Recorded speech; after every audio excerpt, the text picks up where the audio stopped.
do you need the willingness to walk away in a negotiation? I would say almost always.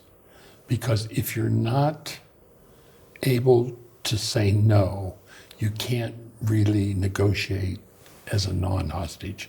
So the moment you think you can't walk away, you absolutely have to have something, then you are in a hostage mindset. So you don't want to walk away, but you got to be able to handle that possibility. That gives you more latitude in dealing. You're not going to do it, but you have to have the freedom to do it. The freedom to do it. And if you get this impression now, it's, so two questions. Yeah. Number one. Well, first of all, do you agree with that, or what do you think of that?